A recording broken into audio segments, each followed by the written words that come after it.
Picture this, it's 7 a.m. in Manhattan and Sarah, a marketing executive, is already checking her phone for the third time, refreshing her email obsessively. She's been waiting for a response about a promotion she interviewed for 2 weeks ago. Every minute that passes without news feels like an eternity.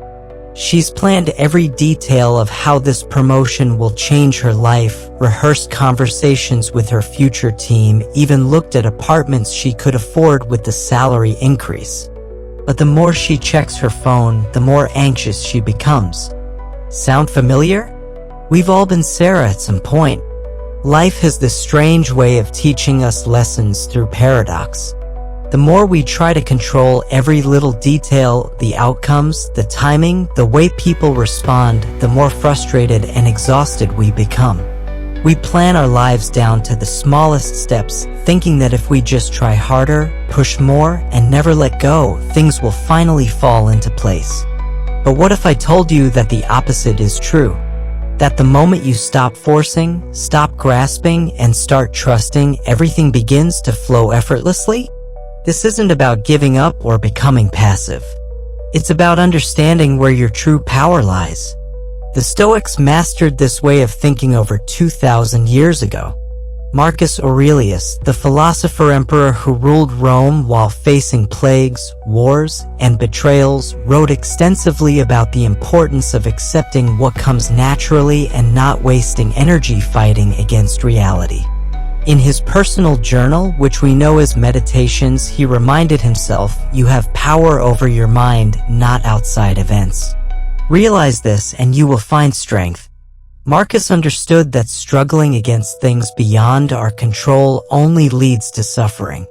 The real battle is always within, training the mind to focus on what can be shaped and letting go of the rest. This is exactly what we're diving into today, the mindset shift that can transform the way you approach success, relationships, and even your own peace of mind. If you're constantly stressed, feeling like no matter what you do, things just don't seem to go your way, there's a reason for that. You might be holding on too tightly to things that aren't meant to be controlled in the first place. This video isn't just another self-improvement talk. This is about something deeper. How to live with true confidence, to move through life with a sense of calm certainty instead of anxiety and frustration. By the end of this journey together, you'll walk away with a completely different perspective on how to get what you want in life without chasing it desperately. You'll understand why the ancient Stoics believed that the path to everything you desire runs through letting go of your need to control it. Before we continue, if you're finding value in this content, hit that subscribe button for Stoic Vivu. It takes less than a second, but it helps bring this wisdom to more people who need it. Now, let's explore why your grip might be the very thing preventing you from getting what you want. 1. The prison of attachment. Meet David, a software engineer in Seattle who's been refreshing LinkedIn obsessively for 3 months. He applied for his dream job at a tech startup, aced the interviews, and felt certain he'd get the offer. But weeks have passed, and the silence is deafening. Every morning, he wakes up hoping today will be the day. Every evening, he goes to bed disappointed and anxious. His girlfriend tells him to relax. His friends suggest applying elsewhere, but David can't let go. He's mentally moved into that corner office, planned how he'll spend the higher salary, even rehearsed his resignation speech for his current job. The waiting is consuming him. This is what the Stoics called the prison of attachment, when we tie our happiness, our peace of mind, and our sense of self-worth to specific outcomes that lie beyond our control. We spend so much of our lives obsessing over results, waiting for that job offer, hoping that relationship works out, stressing over whether our efforts will pay off. We tell ourselves that if we just work a little harder, push a little more, we can force things to go our way. But what happens? The more we cling to a specific outcome, the more anxious we become. The process stops feeling fulfilling, and our happiness becomes entirely dependent on something we can't fully control. That's where we trap ourselves in what Epictetus, the former slave who became one of history's greatest philosophers, called unnecessary suffering. Epictetus taught that we suffer not because of what happens, but because of our attachment to what we want to happen. He said, "Do not seek for things to happen the way you want them to. Rather, wish that what happens happens as it should, and you will be happy." This isn't passive resignation, it's active wisdom. Instead of tying your happiness to a specific outcome, focus on the process. Focus on what you can control, your actions, your discipline, your mindset, and let go of everything else. Think about an artist painting a masterpiece in her Brooklyn studio.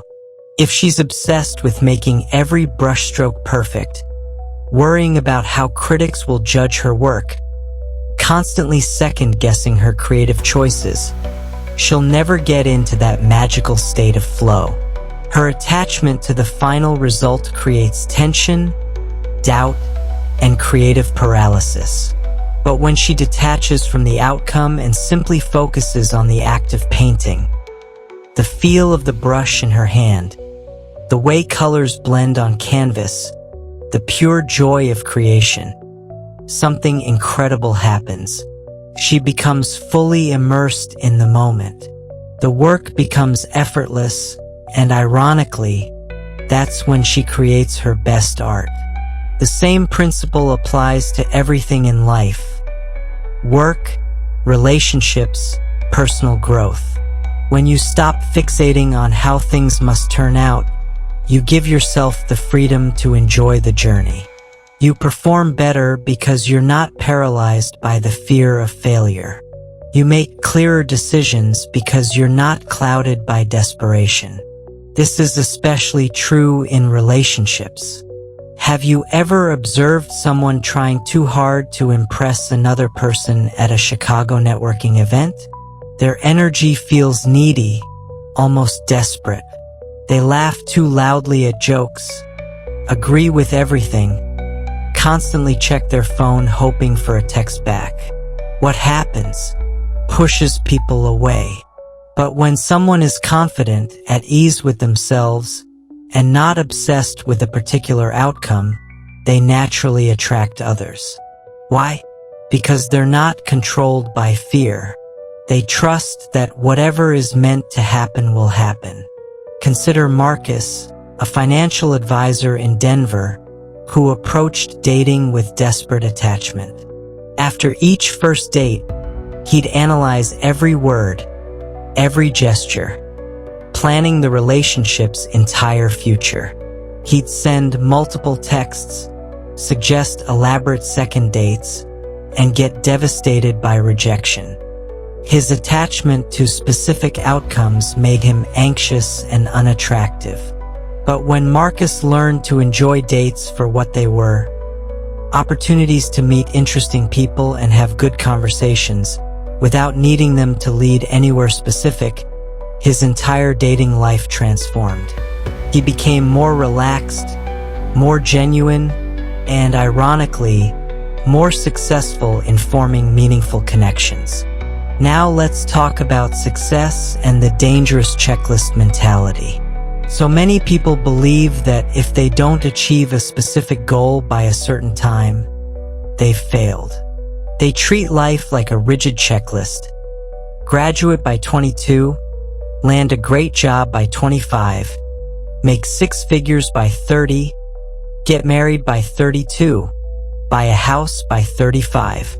And if things don't go according to this arbitrary timeline, they spiral into self-doubt and panic. But here's the truth that the Stoics understood. Success isn't a straight path. It's full of twists, unexpected setbacks, and opportunities you never saw coming. If you're too attached to one specific outcome, you might miss an even better opportunity that life is trying to bring your way. Seneca, the advisor to emperors and one of Rome's wealthiest men, wrote, "Every new beginning comes from some other beginning's end.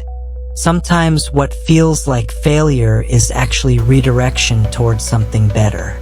Take a moment right now and ask yourself, what am I holding on to too tightly? What goal, expectation, or outcome is causing me stress? Now imagine what would happen if you released that grip. Not giving up on your dreams, but trusting that whatever happens, you'll be okay. That's detachment. It doesn't mean you stop caring. It means you stop needing things to go a certain way to feel at peace. So how do you practice this in real life? First, remind yourself daily that outcomes are beyond your control. All you can control is your effort, your discipline, and your mindset. Second, reframe your thinking. Instead of, "I need this to happen," shift to, "I trust that whatever happens will serve my growth." And finally, focus on the present moment. The more you immerse yourself in now, the less power the future has to torture you with anxiety. 2. Mastering the Inner Citadel. It's 2 p.m. on a Tuesday in downtown Los Angeles, and Jennifer, a marketing manager, sits in her car after what might be the worst meeting of her career. She presented a campaign she'd worked on for weeks, only to watch it get torn apart by her boss in front of the entire team. Her hands are shaking. Her mind is racing with thoughts like, "I'm terrible at this job. Everyone thinks I'm incompetent. And I'll probably get fired." She's spiraling into what feels like an endless pit of self-doubt and anxiety. But here's what Jennifer doesn't realize in this moment. She has a choice, not about what happened in that meeting that's already done, but she has complete control over what happens next in her mind. This is what the Stoics called mastering the inner citadel, the fortress of your thoughts that no external circumstance can breach unless you allow it. Life throws challenges at us constantly.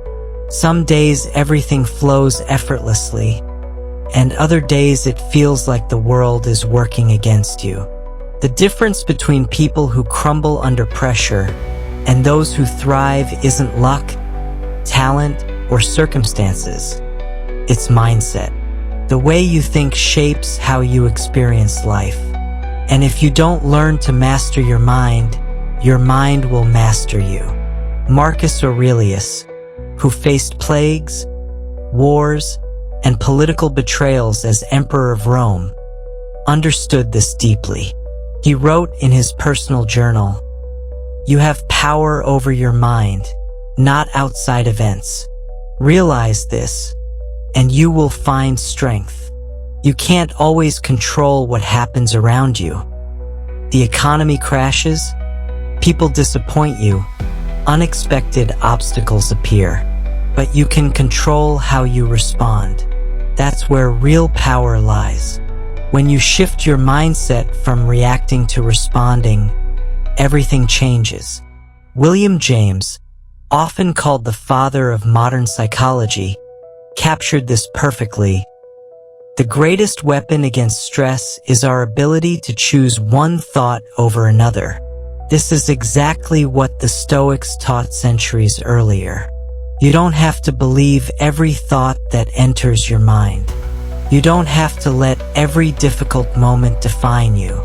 Instead, you can train yourself to reframe situations, to step back and see them from a new perspective.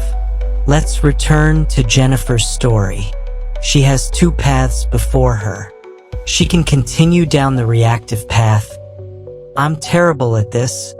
I'll never get better. Maybe I'm just not cut out for this job." That's a fixed mindset, and it traps her in a prison of self-doubt. Or she can choose the responsive path. This was a learning experience. The feedback was harsh, but it contains valuable insights. This pressure is actually helping me grow stronger and more resilient. That's a growth mindset, and it transforms struggles into opportunities. The situation is exactly the same. The meeting still happened, the criticism was still given, but her experience of it becomes completely different. One path leads to despair and paralysis. The other leads to growth and empowerment. Consider another example. Michael, a freelance graphic designer in Chicago, lost his biggest client last month. His initial reaction was panic and self-blame. I must have done something wrong. I'm not good enough. This business will never work. But then he remembered the Stoic principle of reframing. He began to see this setback differently. This is forcing me to diversify my client base. I was too dependent on one source of income. This challenge is teaching me to build a more resilient business. The Stoics believe that every challenge is an opportunity to practice virtue. Patience, resilience, wisdom, courage. Seneca, who faced exile, political persecution, and eventually death by suicide on Nero's orders, wrote, "Difficulties strengthen the mind, as labor does the body." Think about that profound truth. Every struggle, every setback, every moment of frustration is actually training you to be stronger. It's like lifting weights at the gym.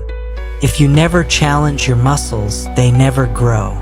The resistance is what builds strength. The same is true for your mind. When you face adversity and choose to respond with wisdom rather than react with emotion, you're building mental muscle that will serve you for the rest of your life. But let's be honest, mastering your mindset isn't something that happens overnight. It takes daily practice, consistent effort, and patience with yourself. One of the most powerful ways to start is by paying attention to your inner dialogue. What story are you telling yourself throughout the day? Are you constantly feeding your mind thoughts of fear, doubt, and negativity? Or are you training yourself to see opportunities, to reframe situations, to stay calm in the face of uncertainty? Your mind is like a garden, and you are the gardener. What you plant is what grows. If you plant seeds of fear and anxiety, what if I fail? What if people judge me? What if things don't work out? That's what will take over your mental landscape. But if you plant seeds of strength, clarity, and resilience, I can handle whatever comes. This challenge is making me stronger. I trust in my ability to adapt and grow. Those thoughts will flourish instead. Another powerful practice is training yourself to stay in the present moment. So much stress comes from obsessing over the past or worrying about the future. But the only thing you can ever control is this moment, right now. The next time you feel overwhelmed, ask yourself this simple question. What can I do right now that will move me forward? That one question can snap you out of panic and bring you back to what actually matters. Take Sarah, a law student in Boston, who was drowning in anxiety about her upcoming bar exam. She kept imagining failure scenarios, worrying about disappointing her family, stressing about her career prospects. But when she learned to focus on the present moment, what can I study right now? How can I prepare today? Her anxiety decreased dramatically. She stopped wasting mental energy on imaginary futures and channeled it into productive action. The Stoics called this the discipline of desire, wanting what happens rather than demanding that what you want must happen. It's about aligning your will with reality rather than fighting against it. This doesn't mean becoming passive or giving up on your goals. It means recognizing that your power lies not in controlling outcomes, but in mastering your responses to whatever life brings. 3. The virtue of divine timing. At 3 a.m. in her San Francisco apartment, Maya sits at her kitchen table, staring at her laptop screen. She's a talented graphic designer who's been freelancing for 2 years, building her portfolio, networking relentlessly, and applying for creative director positions at major agencies. She's done everything right, upgraded her skills, created stunning work, even hired a career coach. But month after month, she gets the same response: "We loved your work, but we went with someone else." The rejections are piling up and Maya is starting to question everything. Maybe I'm not good enough, she thinks. Maybe I should just give up on this dream. Maya's frustration is understandable, but she's missing something crucial that the Stoics understood deeply. Life doesn't operate on our timeline. Patience is one of the hardest virtues to practice, especially when you're working towards something important. You've put in the effort, done everything right, followed every piece of advice, and yet nothing seems to be happening. It's maddening, isn't it? We live in a culture that promises instant everything. The world tells us that success should come quickly, that if we're not seeing immediate results, we must be doing something wrong. Social media bombards us with highlight reels of people who seemingly achieved overnight success.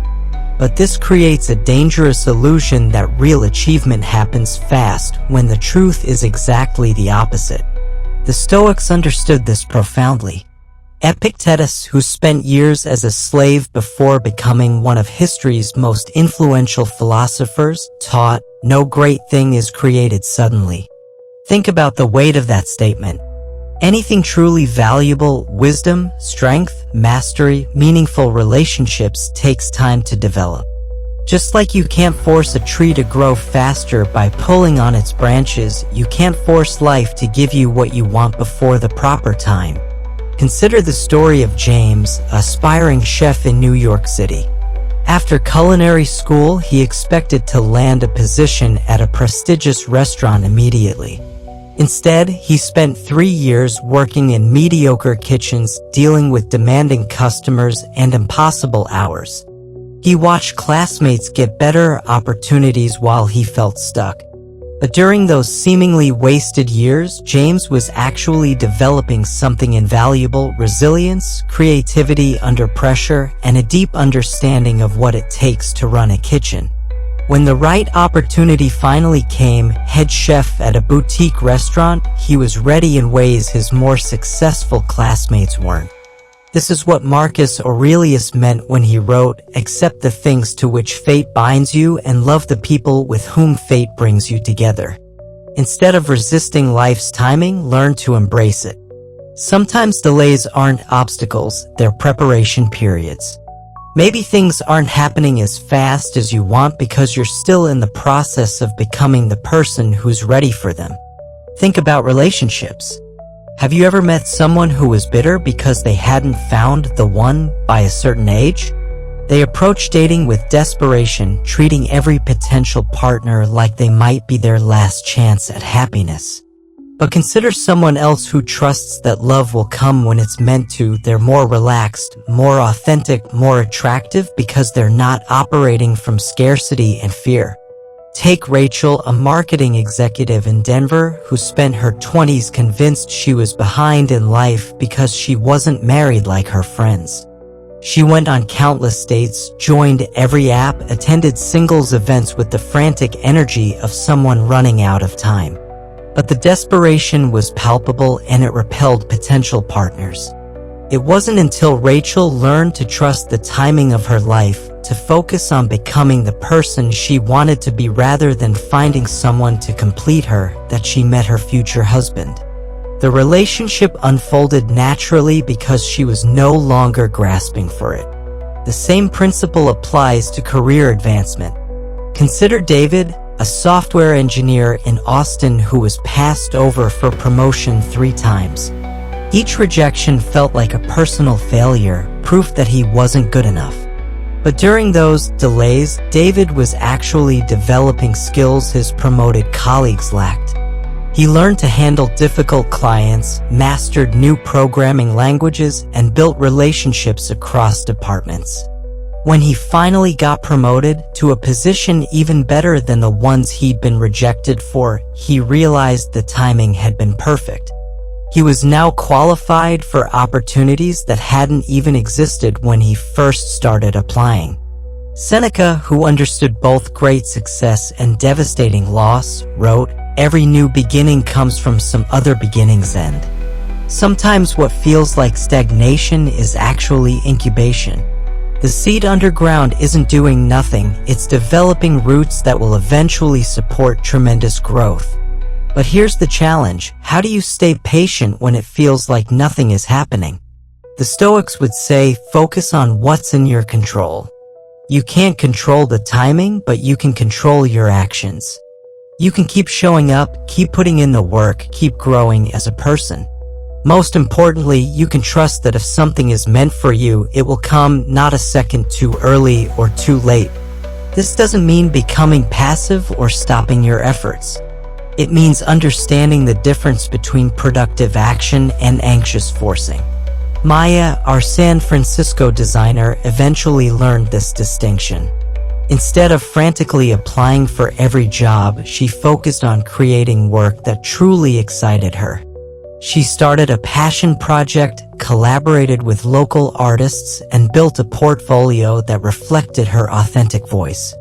6 months later, a creative director who had seen her passion project reached out with an opportunity that was perfect for her evolved skill set.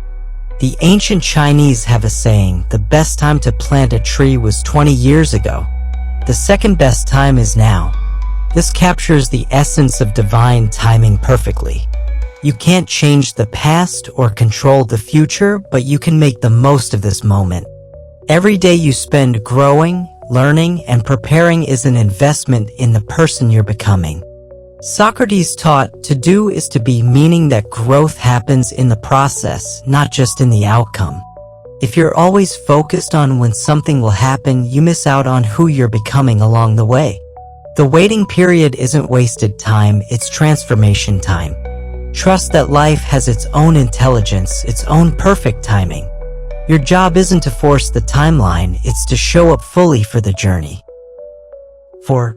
Purpose over desperation. It's 11 p.m. in Miami, and Carlos is sending his 15th follow-up email of the week to potential clients. His real estate business has been struggling for months, and he's watching his savings dwindle. Every interaction feels desperate. He's calling leads multiple times a day, offering discounts he can't afford, and practically begging people to work with him. His energy is frantic, his pitch feels forced, and potential clients can sense it from a mile away. The more desperate he becomes, the more opportunities seem to slip through his fingers. Meanwhile, across town, Maria, another real estate agent, approaches her business completely differently.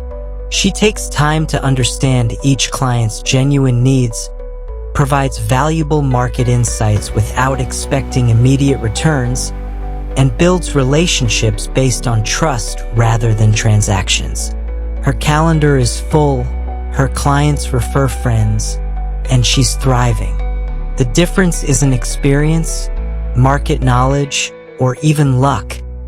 It's the energy they bring to their work. Have you ever noticed that when you desperately chase something, it always seems to move further away? Whether it's a job, a relationship, or success, the more frantic and needy your energy becomes, the more things seem to slip through your fingers.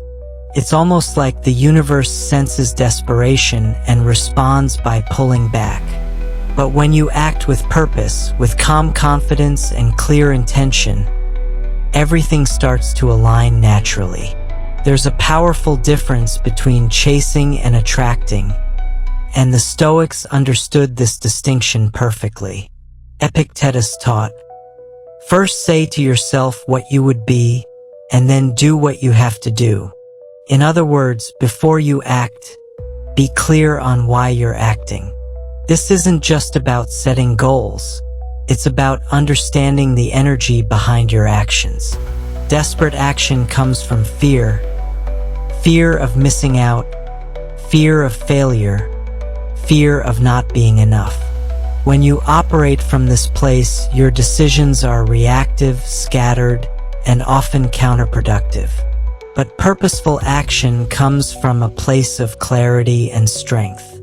When you know who you are and what you stand for, your actions become more deliberate, more grounded, and infinitely more effective. Consider the difference between two job seekers in Chicago. The first person, let's call him Kevin, is desperate. He's been unemployed for 3 months, and panic is setting in. He sends out applications everywhere, applying for jobs he doesn't even want, accepting interviews for positions that don't match his skills. His cover letters are generic, his interview energy is anxious, and he's willing to take any offer just to end the uncertainty. His desperation is palpable, and employers can sense it. The second person, Amanda, approaches her job search strategically. She's also been unemployed for 3 months, but she's used this time to clarify her values and career goals. She researches companies thoroughly, crafts personalized applications, and prepares for interviews by understanding how she can add value. Her energy is calm, confident, and purposeful. She's selective about opportunities because she knows her worth. Who do you think is more likely to get hired? The one who is acting from strength, not fear. This principle extends far beyond job hunting. In relationships, the difference is equally stark. When you enter a relationship out of desperation, fearing loneliness, seeking validation, needing someone to complete you, it often leads to disappointment. You might accept poor treatment, ignore red flags, or lose yourself trying to please someone else. But when you approach relationships with self-respect and confidence, when you're secure in who you are, you attract healthier, more fulfilling connections. Take Jennifer, a marketing professional in Seattle, who spent years jumping from relationship to relationship, each one ending in disappointment. She realized she was approaching dating from a place of scarcity, believing she needed someone else to be happy. After focusing on personal growth and building a life she loved, her entire dating experience transformed. She became more selective, more authentic, and ultimately attracted a partner who valued her for who she truly was. Aristotle spoke of eudaimonia, a state of living with purpose and fulfillment. He believed that true happiness comes not from chasing external things, but from aligning your actions with your virtues and values. When you act with wisdom, integrity, and purpose, you create a life that feels meaningful regardless of specific outcomes.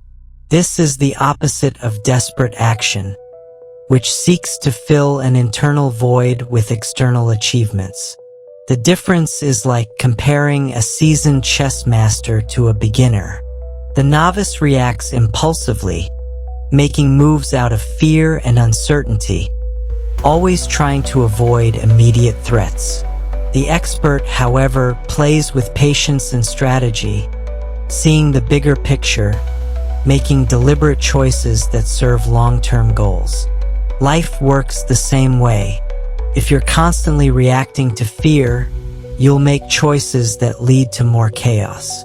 But if you step back, act with clarity, and trust the process, you move closer to the life you actually want.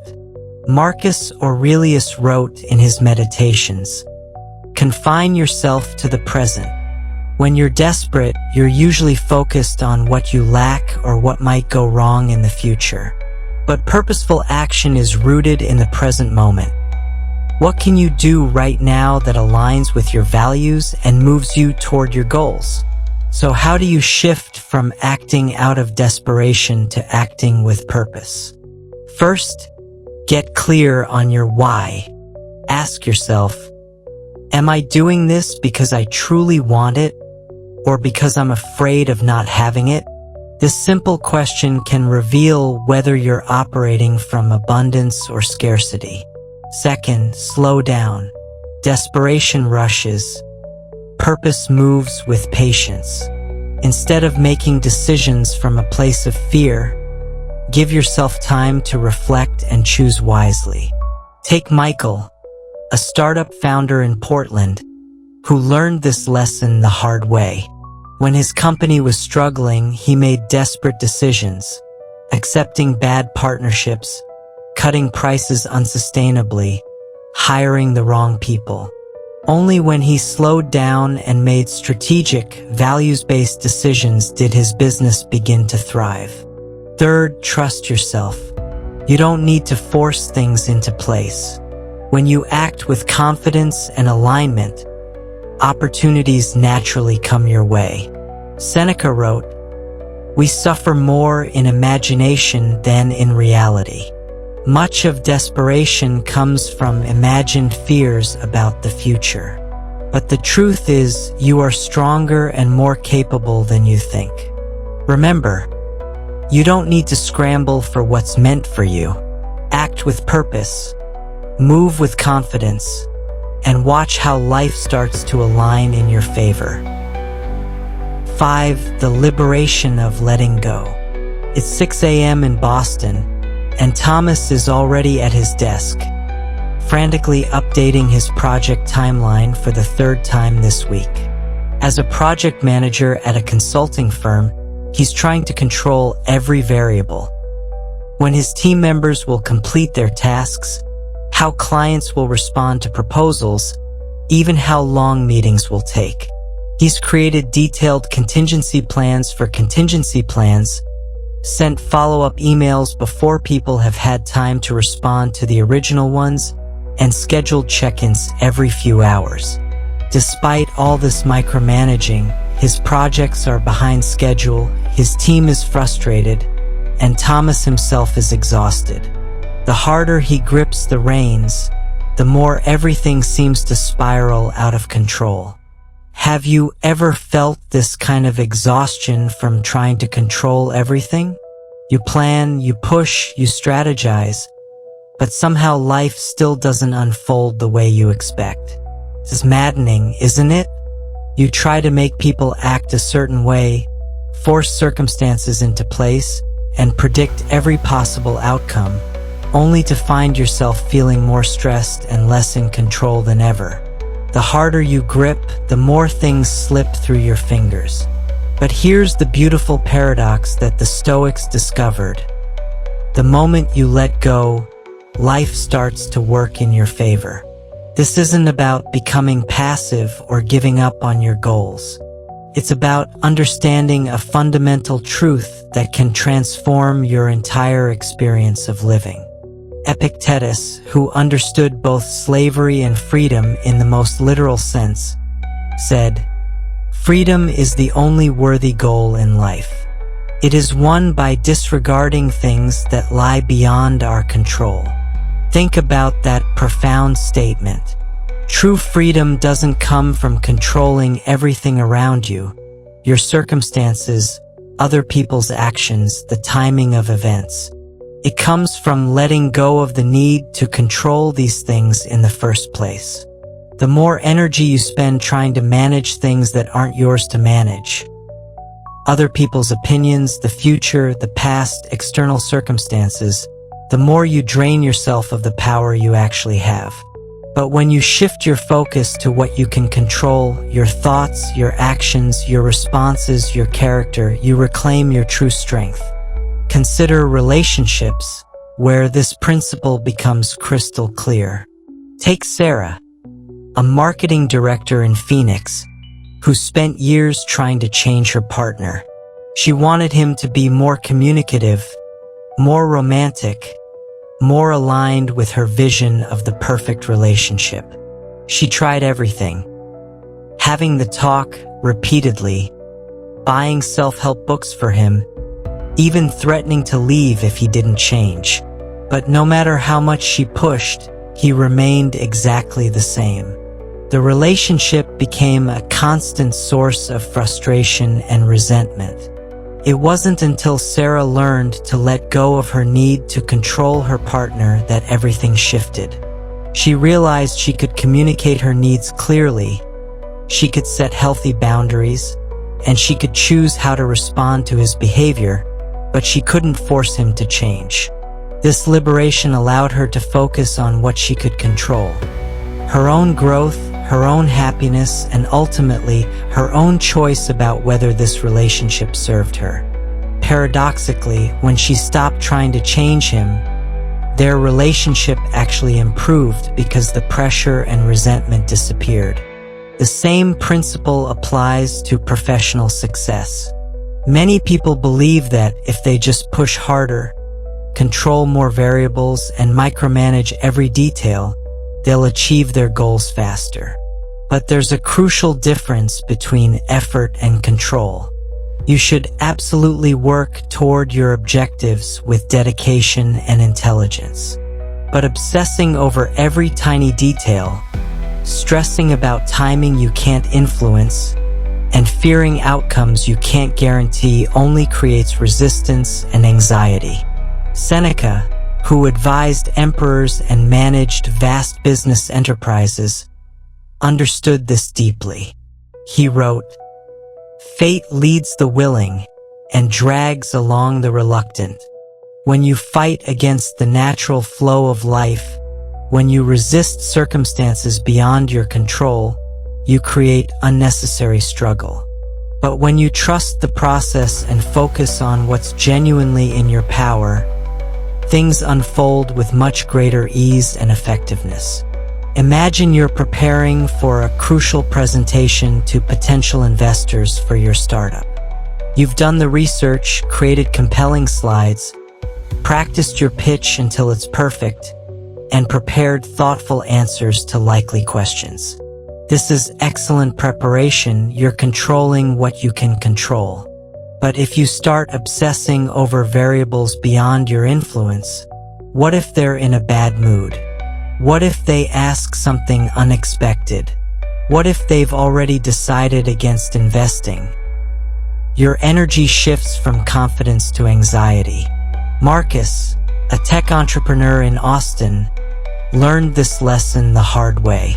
Before learning about Stoic principles, he would walk into investor meetings tense, overthinking, and second-guessing himself. His need to control every aspect of the interaction made him perform worse. But when he learned to focus on his preparation and let go of the outcome, he walked into meetings relaxed, present, and much more persuasive. His success rate improved dramatically because he was no longer fighting against uncertainty, he was flowing with it. The Stoics called this the dichotomy of control, and it's perhaps their most practical teaching. There are things we can influence and things we cannot.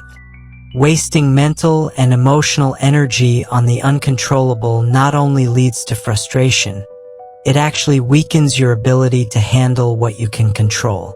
So how do you start practicing this liberation in your daily life?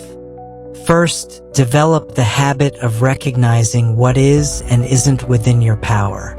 When you feel stressed or frustrated, ask yourself, is this something I can actually control?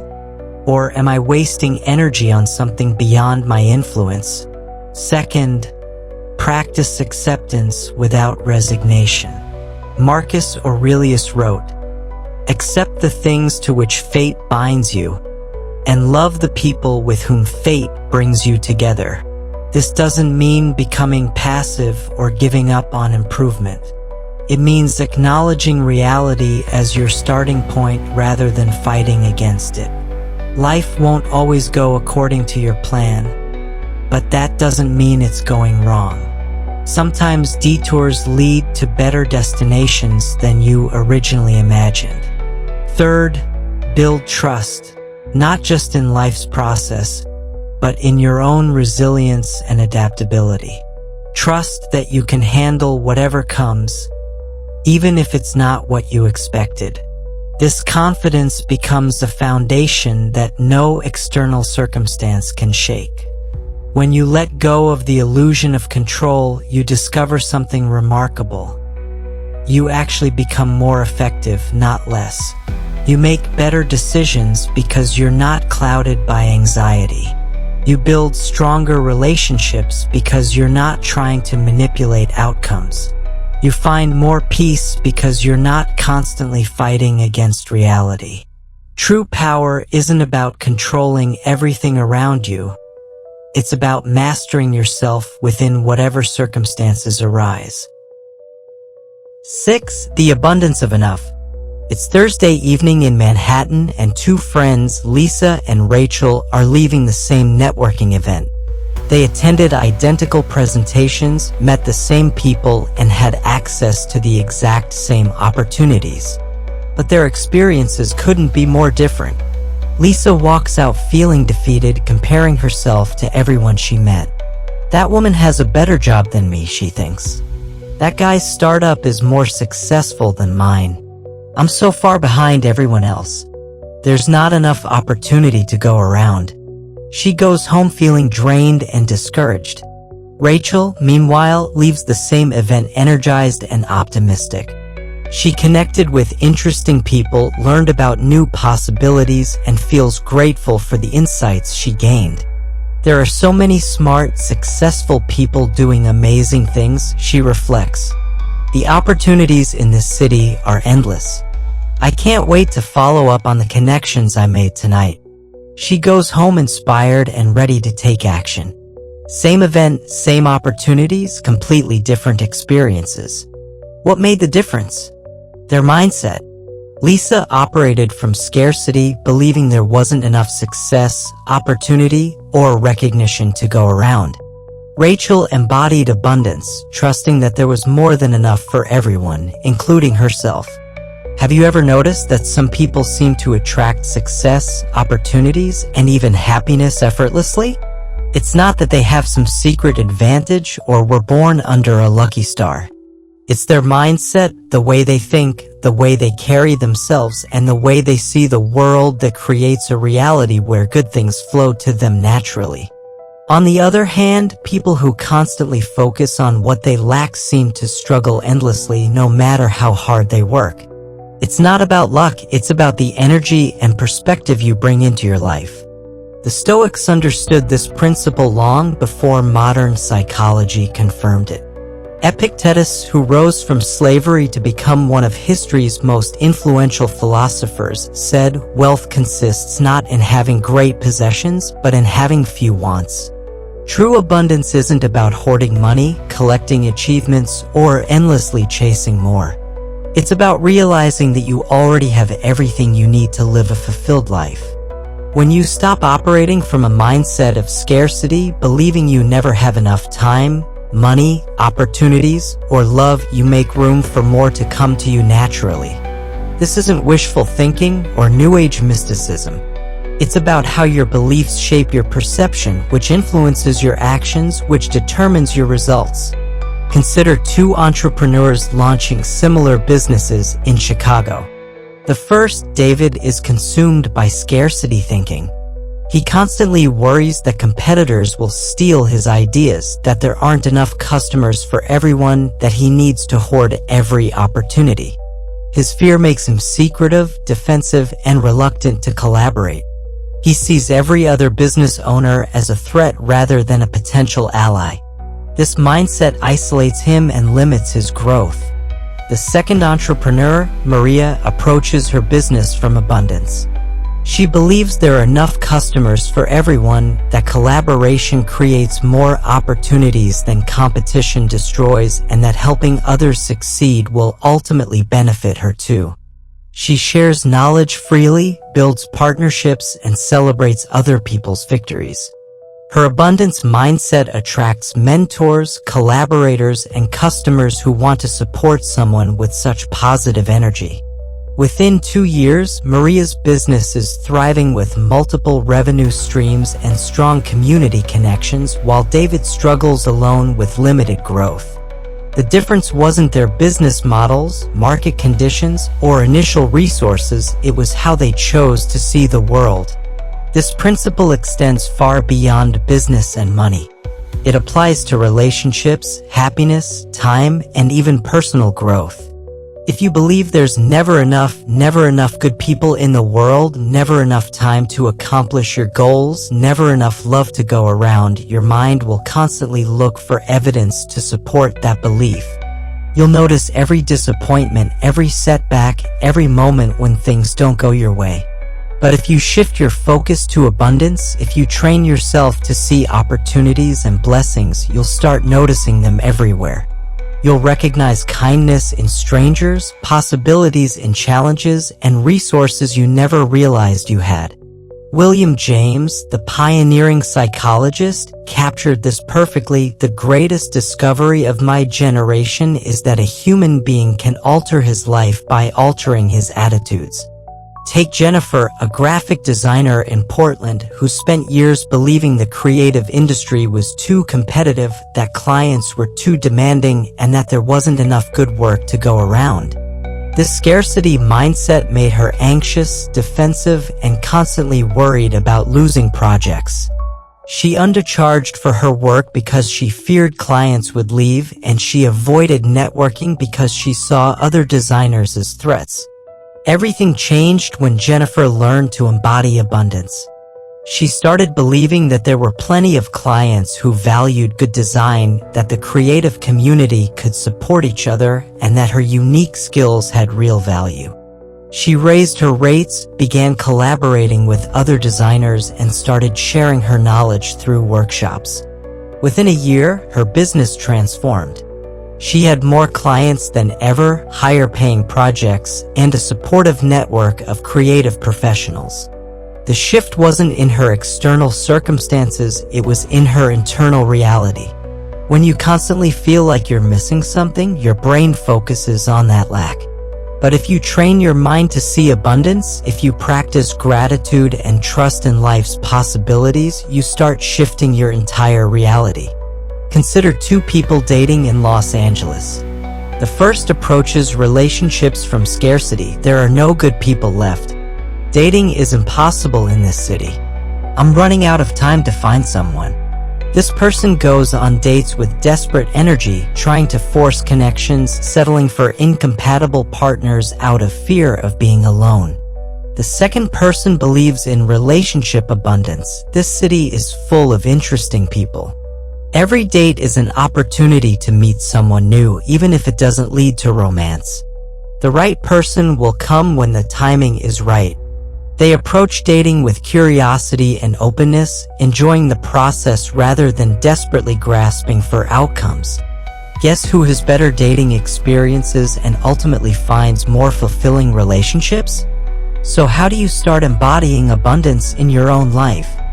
First, practice gratitude daily. Instead of focusing on what's missing, celebrate what's already here. When you appreciate what you have, you naturally attract more of it. Second, act as if you already have enough.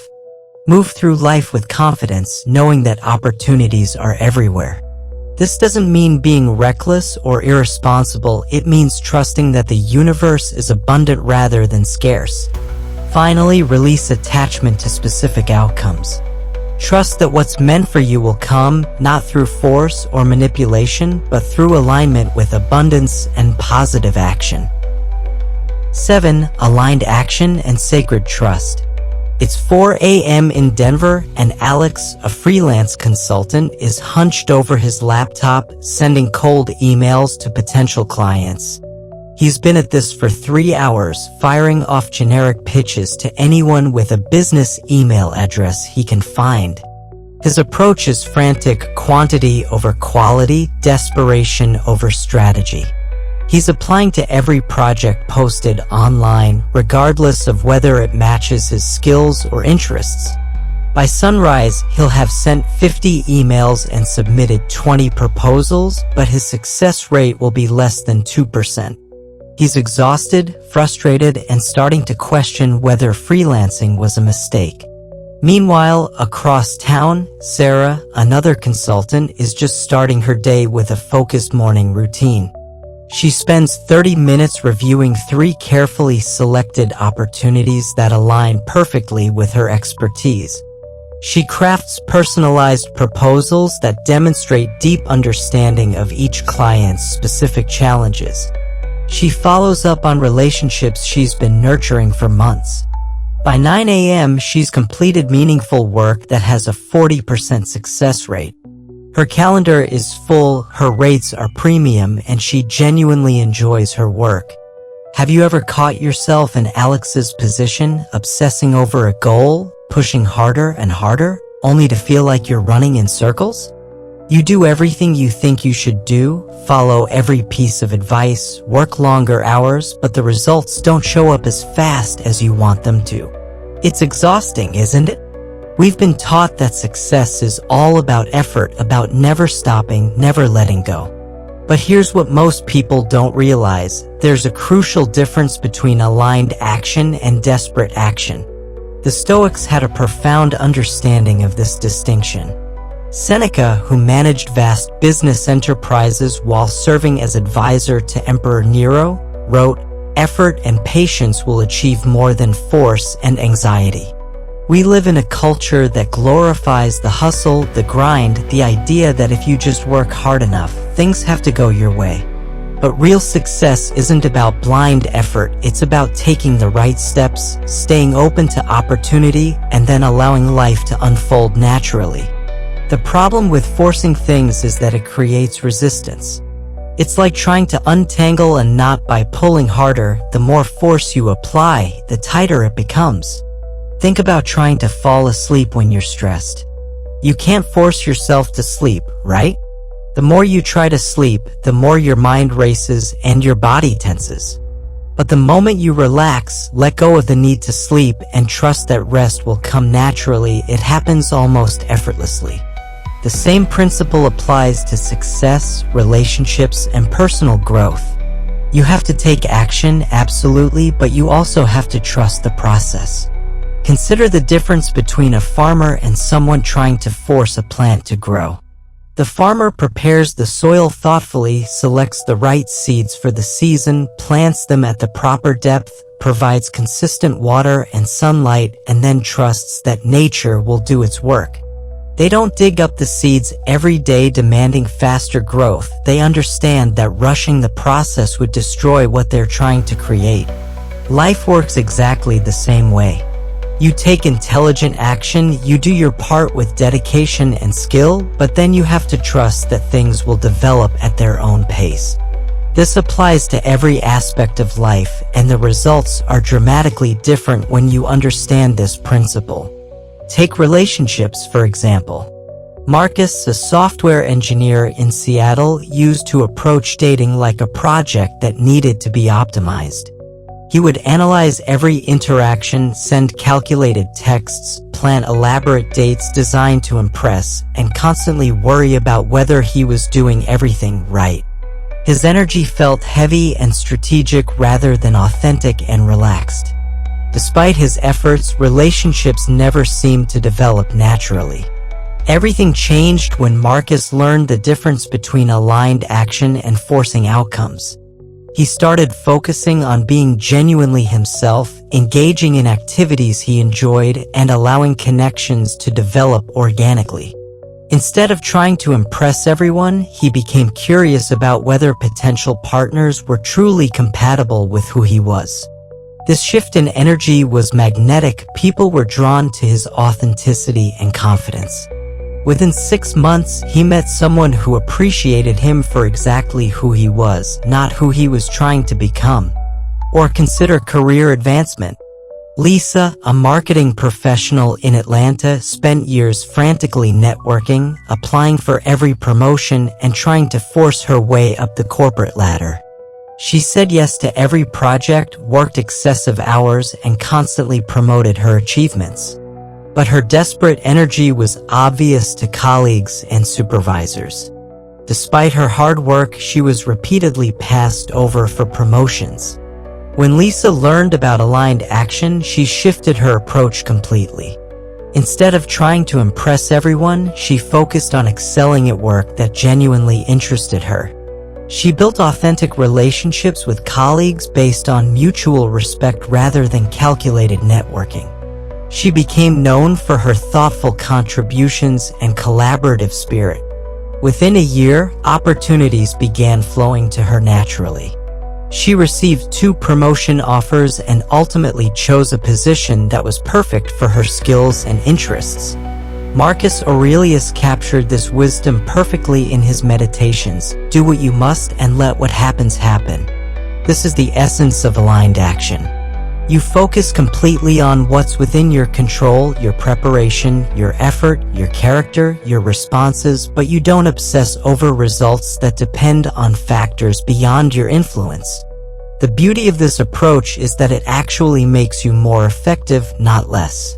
When you're not paralyzed by anxiety about outcomes, you make clearer decisions. When you're not forcing interactions, you build stronger relationships. When you're not desperately grasping for success, you're more likely to recognize and seize the right opportunities when they appear. But how do you actually practice this in daily life? First, get crystal clear on your goals and take the necessary steps to achieve them.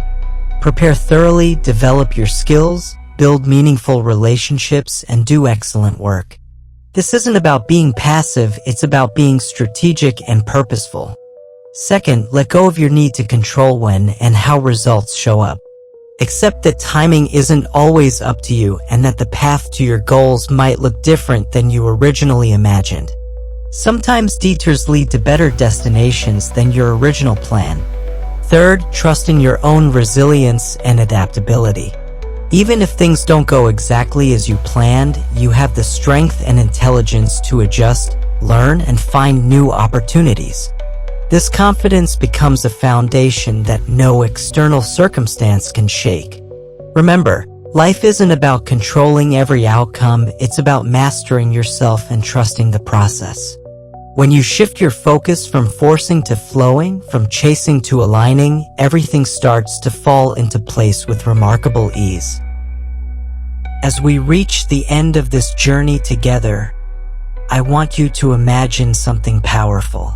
Picture yourself 6 months from now, living with the wisdom we've explored today.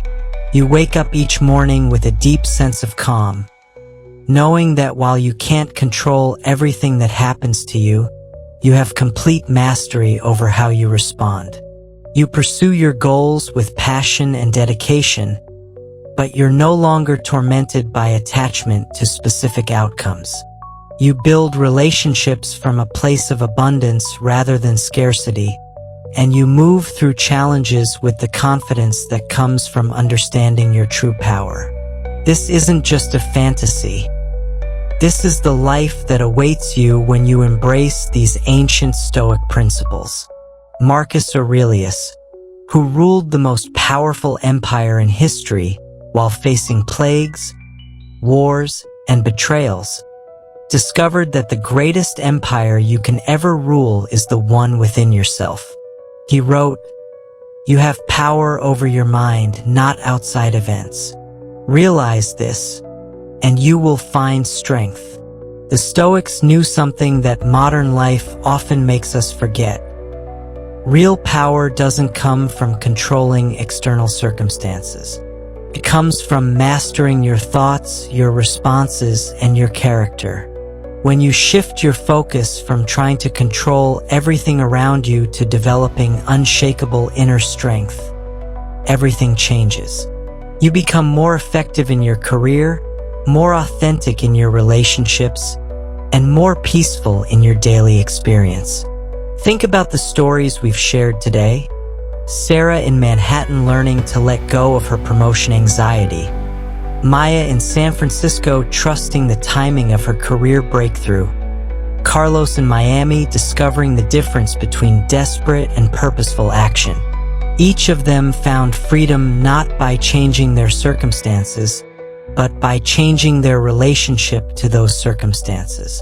This is your invitation to join their ranks, to stop exhausting yourself trying to force life into your preferred timeline, to release the crushing weight of needing everything to go perfectly according to plan, to discover the profound peace that comes from doing your absolute best while trusting that the universe has its own intelligence about timing and outcomes. The path forward is clear. Focus on what you can control, let go of what you cannot, and trust that this approach will lead you to exactly where you need to be. As Seneca reminded us, we suffer more in imagination than in reality. Most of your stress comes not from what's actually happening, but from your resistance to what's happening. You now have the tools to transform your life. The question is, will you use them? If this message resonated with you, if you're ready to embrace this ancient wisdom for modern living, then I want you to take action right now. Hit that subscribe button for Stoic Vivu. This channel is dedicated to bringing you practical Stoic wisdom that transforms how you live, work, and relate to others. Give this video a like if it provided value, and share it with someone who needs to hear this message today. Your journey to inner mastery starts now. The empire within awaits your rule.